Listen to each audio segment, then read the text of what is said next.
My husband and I have two teen daughters, Jenny and Tara. Tara was extremely sick and we went through a living nightmare. For 2 years I had to be in the hospital all the time, and my husband had to work 2 jobs to be able to pay for the hospital. So we decided that the best thing to do for Jenny would be to send her to live with my mother-in-law, who lives in another city. She's the only close family we have. We were trying to give Jenny a normal life, otherwise she'd spend all her time in a hospital like us. Now that Tara is better, things are a lot better, and we asked Jenny to come back home, and she was glad to do so. However, she only ever spends time with her dad, never with Tara or me, and she never says why she doesn't want to spend time with us. Not just that, she also actively bullies Tara any chance she gets. Last night, her dad convinced her to go out to dinner with me, so Tara and I got ready and we waited for Jenny. She came out of her room and saw us there, turned to my husband and said she'd changed her mind and went back to her room. I followed her and asked what was wrong. She started screaming at me and asking me if I had to include Tara in everything. She accused me of not enjoying spending my time with her and bringing Tara so that I could spend time with Tara and pretend to like Jenny. I told her this wasn't true and that I was just trying to have a girls' night with both of my daughters, but she screamed at me to get out and called me an idiot and other names. I called Jenny almost every day when she lived with Grandma, and I tried to be involved in her life as much as possible. Now she's trying to make sure Tara is neglected. Should I just do it? Tara was sick for 2 years. She's finally starting to have a normal life. Should I just neglect her like her dad? And what is the point, really? I love her. I know she's just a kid, but I expected her to be a bit more mature than this. I'm just so tired of everything. However, I'll never give in to all her demands and neglect Tara because of her, which is what my husband is doing. You are the idiot. You sent her away. You did. You put everything into one daughter and the other was sent away without a thought. Now you expect her to be fine with you? With Tara? In her eyes, Tara is the main reason why she didn't get a family for 2 years. How often did you visit? Spend time with Jenny when she was sent to a totally different city. The poor girl even had to switch schools for 2 years. You abandoned one daughter for the other and now expect her just to be happy to spend time with you all? It doesn't work like that. Yeah, not just that she hasn't had her mother, but she was packed up and shipped off away from her family during a tumultuous time and then sent for as if they were bringing a dog back from a kennel. Her family basically ditched her, and at the same time she had to deal with her sister possibly dying. But it's done now. Let's pretend it didn't happen and we're all close and nobody has any trauma. OP, you were in a difficult position with one kid in the hospital and wanted normalcy for your other daughter. However, Jenny felt abandoned and rejected and you just prioritized Tara. Even if you did the best you could in that situation, those are valid feelings and she needed her mom and dad too. Dad seems to understand her hurt and needs better. You don't, which is probably why she doesn't like to be around you. It could also be that you were the one in her eyes who sent her away. Regardless, therapy is needed. Honestly, if OP just acknowledged her pain and apologized, I guarantee things would be better. Not better, but sort of. Jenny needs to have her hurt acknowledged. But OP says that Jenny wants Tara to be neglected. Is leaving Tara home while OP goes to dinner with Jenny neglecting her? But OP can send Jenny off to live with her grandmother for years and that isn't. Remember, for a child's development, their child-parent relationship is so much more important than their sibling relationship.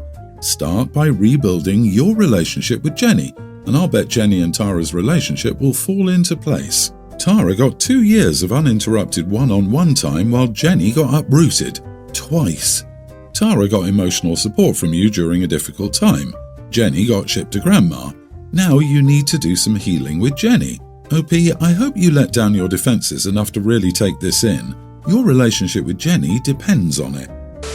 I, 23 female, am currently 8 months pregnant. We had been keeping it a secret and planned to tell people around this time, but a few months after my pregnancy, my sister-in-law, 26, found out she was pregnant, and then it just felt awkward to announce. We wanted to wait for the right time. I've been married to my husband for only 6 months, but we've been together on and off since we were 14, permanently together since we were 16. When we were 18, we found out I was pregnant and I had complications. So this pregnancy we've been extra cautious and secretive. Haven't seen family much these past few months and I carry small, but as I developed a bump, I've been wearing hoodies and loose clothing. With that, I'd kind of just looked like I gained weight. We were hesitant about me going to my sister-in-law's shower. I was just going to send my husband with a gift of mine, but my sister-in-law said she really wanted me there. So I decided to try my best to hide the bump and go.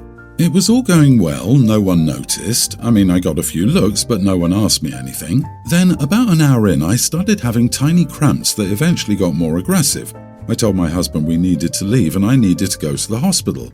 As we were walking, a sharp pain hit me, and I grabbed the picnic table next to me and almost stumbled over, causing attention to myself. I really thought I was in labour. The pains were getting so intense. People started surrounding us, asking what the matter was, and my husband said, "She's pregnant, guys, she's pregnant. Something's going on and we have to leave." He was panicked himself. He rushed me to the hospital. When we got to the hospital, my pains had subsided and they said it was false labour. My husband and I both had angry text messages from sister-in-law and other guests at the party about us hiding the pregnancy, how messed up it was, and how they couldn't believe I showed up pregnant and was secret about it, how I had a baby stunt at someone else's shower. Just a lot of not nice texts. No one asked if I was all right. Firstly, congratulations on your pregnancy, and I'm glad you and the baby are both healthy. That being said, in this instance, you are the idiot. You are 8 months along, can go into labour any day, and it comes out at your sister-in-law's baby shower. That is extremely disrespectful. I get why you kept it private in the beginning. You should have told them before the shower and offered not to come if it would be an issue. Wow, I couldn't disagree more. No, OP does not owe anyone her private medical information. She did not intend to announce her pregnancy at the shower. She went into false labour. OP has suffered a tragic and traumatic loss. However, she's entitled to move forward with her pregnancy in whatever way she chooses for her own mental health. OMG, extremely disrespectful for her to go into false labour. Change this to a birthday party. Should she not have gone to that in case she went into labour? No one is entitled to knowledge about OP's pregnancy. Unless you think she's lying, this woman freaking lost a baby and she wasn't comfortable telling people about the pregnancy. She doesn't owe this knowledge to anyone. How are people this self-centered to worry about sister-in-law's special feelsies? It's a party to celebrate life and give useful gifts. I would have hoped they'd be happy for OP instead. Yeah, so essentially women in the same families aren't allowed to be pregnant simultaneously lest they accidentally upstage each other. At some point, people are being overly precious about their special day. The level of narcissism is off the charts here, not from OP, but from sister-in-law and everyone defending her. Agree. Your family are double idiots because they basically gang-mobbed you as you were trying to leave and bombarded you with questions until your hubby let the cat out of the bag. If someone is in distress and trying to exit with their partner, you clear the runway for them. You don't surround them and play to any questions. What an awful family. I, 34 female, am throwing a Super Bowl party at my house for my extended family today. My mother-in-law and my brother-in-law and his children were carpooling to my house. I told them our party was going to start at 6. This morning I texted them to ask when they would be here by. They didn't respond the whole day and they just came over at 5 p.m. unannounced. I refused to let them in since I wasn't ready and they weren't invited then. My mother-in-law demanded to be let in and argued that it was cold out. It wasn't that cold, it was 45 degrees. I told them my house, my rules, and that they should go out and eat or something and come back in an hour. When they refused, my husband and I said I would call the police if they wouldn't leave willingly. My brother-in-law left in a huff. When 6 rolled around, they didn't come back, and my brother-in-law just left a snarky message saying they would watch the Super Bowl at his house instead. Now my extended family won't speak to me. Am I the idiot? You are the idiot. Firstly, 45 degrees is cold. Secondly, yes, they arrived a little early, but you were anticipating company and it was your family. I can see being annoyed by the inconvenience, but to refuse to let them in and threaten to call the cops unless they leave and come back an hour later is wild. It's actually very rude to show up early when people are preparing to entertain, and an hour in advance is not a little early. That said, telling them to wait an hour in the cold and then escalating to talking about calling the police was too much. I would have let them in and put them all to work in the kitchen. OP, good news. You probably won't need to worry about hosting any more pesky Super Bowl parties. Bad news, you are the idiot. Was this the hill to die on? Is there a huge backstory of toxic behaviour that you're not sharing? Enjoy your house rules. Seriously, I can't imagine telling my mom you came early. You can't come in and I will call the police if you don't leave. This is either a last straw outburst, in which case background info would have been helpful, or a severe overreaction. It's not rude to RSVP, and it's tacky to show up early to a party. It's also rude and tacky to tell your guests and family to go get something to eat, where you're not planning to serve food, from behind a closed door with them out in the elements. Surely there is something you aren't telling us, something that would make this make sense. Why would you invite them and then not let them in when they show up an hour early? Just what would it have harmed to let them in? This is not an upper crust Victorian event, it's a game. They could have sat on the couch and been out of the way, but warm. So pretentious. My mom has a daughter Amy, 27, with a man called Brian. He left her while she was pregnant but stayed in Amy's life. When my mom met my dad 4 years later, Brian started causing trouble and turned Amy against my dad and later against my younger sister and me. Amy wasn't kind to us over the years. Mom and Brian were in and out of court fighting over what he was doing. Mom had Amy in therapy to get her behaviour to improve, but nothing helped. My mom's side of the family all struggled with having Amy around. She was always going out of her way to crap on my dad or to be mean to my little sister and me. A few times she called us names in front of our cousins that my aunts and uncles hated them hearing and were worried they would mimic, especially the little ones. One time at one cousin's birthday party, Dad was in charge of taking photos and she started yelling out that he stank, that he was ugly, weak, pathetic, etc. Mom would always step in and pull her away, and honestly it only bothered Amy when Mom was visibly mad. Sometimes Mom would try to compose herself and just be cool and collected with her, but Amy wanted Mom not to be mad at her and she wanted them to be close. She just didn't want the rest of us. It was a relief when Amy decided to stay with Brian. I remember a few things about him from when Amy was still coming around. Mom and Brian had 50-50 custody.